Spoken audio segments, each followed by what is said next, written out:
अस्सलाम वालेकुम दोस्तों और साथियों, उम्मीद है आप लोग खैरियत से होंगे। आज से हम एक नया सिलसिला शुरू करने लगे हैं कि जिसमें हम कोरोना के अलावा मुख्तलिफ और बीमारियों पे छोटे उर्दू में शॉर्ट क्लिप्स बनाएंगे। मेरा इरादा है कि नेक्स्ट कोरोना के साथ साथ मैं फालिज और दिल के अटैक पे भी शॉर्ट क्लिप्स बनाऊं। लेकिन आज इंडिया से हमारे एक दोस्त हैं और सब्सक्राइबर हैं जिनका नाम है नाज़िम। तो उनकी फैमिली में क्योंकि अर्टिकेरिया का प्रॉब्लम है तो मैं उस पर एक छोटा सा शॉर्ट क्लिप बनाने लगा हूँ।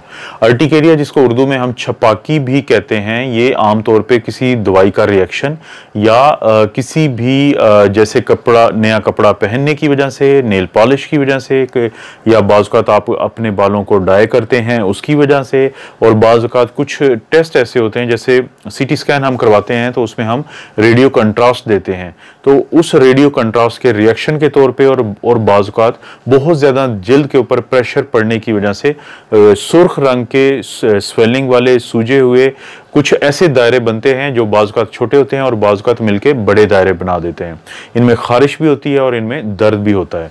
आमतौर पे ये दो किस्म के होते हैं। अगर तो ये किसी दवाई के रिएक्शन के तौर पे बने या किसी कलर या किसी डाई के रिएक्शन के तौर पे बने और इनकी एज 6 हफ्ते से कम हो, यानी ये होते हैं और फिर 6 हफ्ते के अंदर अंदर अगर ख़त्म हो जाएं तो इनको हम कहते हैं एक्यूट अर्टिकेरिया। लेकिन अगर ये 6 हफ्ते से ज़्यादा रहें तो इसको हम कहते हैं क्रॉनिक अर्टिकेरिया। और आमतौर पे क्रॉनिक की वजह कोई और भी इन्फेक्शन हो सकती है, कोई और एक डिजीज़ बीमारियाँ होती हैं जिसको हम ऑटो इम्यून डिजीज़ कहते हैं। आमतौर पर ये एक इंसान से दूसरे इंसान में मुंतकिल नहीं होता, लेकिन अगर इसके अंदर जरासीम इकट्ठे हो चुके हों और ये इन्फेक्शन हो चुकी हो जिसको हम इन्फेक्टेड अर्टिकेरिया कहते हैं, तो उस सूरत में ये एक इंसान से दूसरे इंसान में जरासीम को मुंतकिल कर सकता है।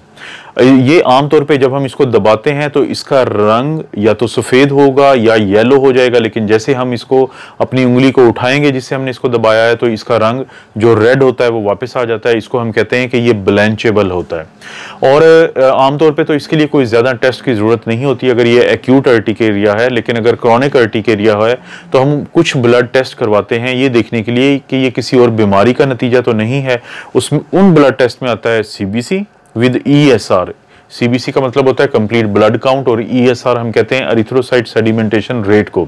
एक टेस्ट हम करवाते हैं TSH, थायराइड स्टिमुलेटिंग हार्मोन, ये गदूद को देखने के लिए है। और एक टेस्ट होता है ANA या एंटी न्यूक्लियर एंटीबॉडीज, और इसका ताल्लुक होता है SLE की एक बीमारी है जिसको हम सिस्टेमिक ल्यूपस एरिथेमेटोसिस कहते हैं, उसकी तशखीस के लिए। इसके इलाज का ताल्लुक जहाँ तक है वहाँ पे सबसे पहले तो जिस चीज़ से आपको रिएक्शन या अर्टिकेरिया हुआ है आपने उस चीज़ को दोबारा इस्तेमाल नहीं करना, चाहे वो कोई दवाई हो, चाहे वो कोई नेल पॉलिश हो, चाहे वो कोई कपड़ा हो, रंग हो या कोई भी चीज़ हो। दूसरे मरहले पे आपने साथ ही कुछ दवाइयाँ लेनी है जिसको आम जुबान में हम एलर्जी की दवाई कहते हैं, लेकिन वो H1 ब्लॉकर के नाम से मशहूर होती हैं। उनमें बहुत मशहूर दवाई है ज़र्टेक, जिसके अंदर है सेट्रिजिन। ये 10 मिलीग्राम की गोली है, ये हम रात को सोते हुए देते हैं। इसके अंदर क्योंकि नींद होती है तो इसलिए इसको रात को दी जाती है। एक गोली है लोरेटाडीन जो पाकिस्तान में NTL के नाम से मिलती है या सॉफ्टन के नाम से मिलती है, 10 मिलीग्राम की। ये दिन में किसी भी वक्त दी जा सकती है क्योंकि इसमें नींद नहीं होती। और इन दोनों के सिरप भी आते हैं, चाहे वो सेट्रिजिन हो, ज़र्टेक, या ये सॉफ्टन या NTL हो, तो बच्चों के लिए हम सिरप चूज करते हैं।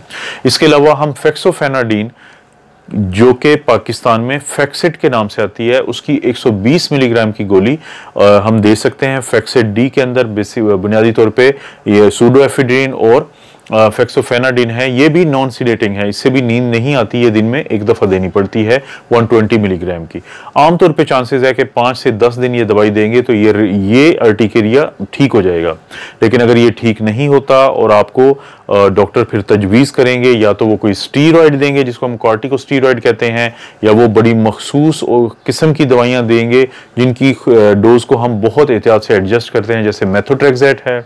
इसके अलावा एक डॉक्सिपिन है, अगरचे वो एंटी डिप्रेसेंट है लेकिन हम अर्टिकेरिया के इलाज के लिए भी इस्तेमाल करते हैं। ना सिर्फ ये कि कैप्सूल की फॉर्म में ये हमें मिलती है, और बल्कि ये लोशन या टॉपिकल एजेंट भी है। इसी तरह क्रीम लगाने के लिए कैप्सासिन क्रीम है, वो आमतौर पे दर्दों की दवाई है लेकिन हम उसको भी इस अर्टिकेरिया के लिए इस्तेमाल कर सकते हैं। और आखिर में एक ओमेलीजुमैब है, ख़ास किस्म की दवाई होती है, ये जोलेयर के नाम से पाकिस्तान में इंजेक्शन आता है।